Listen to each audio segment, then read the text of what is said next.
ప్రకాశం barrage కి దాదాపు 2.5 లక్షల క్యూసెక్స్ వాటర్ పులిచింతల నుంచి రావడం జరిగింది. దీంట్లో భాగంగా ఈ లోలేయింగ్ ఏరియాస్ అలాగే రైపేరియన్ విలేజెస్ అయితే ఉన్నాయి, రివర్ పక్కన ఉన్న విలేజ్ అన్నిటికీ అలర్ట్ పెట్టి ఉన్నాము. అన్ని చోట అధికారులు అప్రమత్తంగా ఉన్నారు.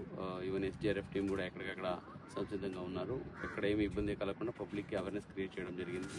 ముఖ్యంగా ఈ ఇబ్రాహీంపట్నం ఫెర్రీ పాయింట్ అలాగే పొత్తి సంగమము, చిన్నలంక, పెద్దలంక, సో ఈ ఏరియాలో లోలేయింగ్ ఏరియాస్ ఎక్కువ ఉన్నాయి, గ్రామాలు కూడా ఉన్నాయి. కాబట్టి అక్కడ జాగ్రత్తలు వహిస్తూ అక్కడ ఏదైనా కనెక్షన్ పోయింటే రోడ్డుకి అక్కడ కావాల్సిన బోట్లు ఏర్పాటు ఇవన్నీ చేయడం జరిగింది. అలాగే ప్రకాశం బ్యారేజ్ దగ్గర దాని కింద కూడాను అన్ని దగ్గర మాన్సూన్ రెస్పాన్స్ టీమ్స్ పెట్టి ఎక్కడికక్కడ పబ్లిక్ అవేర్నెస్ క్రియేట్ చేస్తున్నాము. ఇప్పటివరకు అయితే ఏమి ఇబ్బంది ఎక్కడ లేదు. వచ్చే వాటర్ క్లీన్గా సాఫ్గా అది కిందకి వెళ్ళిపోతూ ఉంది. అన్ని గేట్లు 70 గేట్లు ఓపెన్ చేయడం జరిగింది. దాదాపుగా 1,65,000 ఇప్పుడు వాటర్ సర్ప్లస్ వాటర్ కూడా కిందకి వెళ్ళిపోతుంది కాబట్టి ప్రాబ్లం లేదు.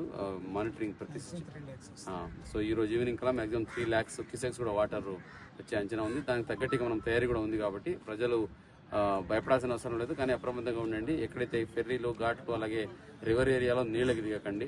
అలాగే పిల్లల్ని, పశువుల్ని కూడా ఎక్కడ నీళ్ళ దగ్గరికి వెళ్ళనివ్వకండి. కొంచెం ఈ 2 days అప్రమత్తంగా ఉండండి. ఈ సందర్భంగా కోరుతున్నాను.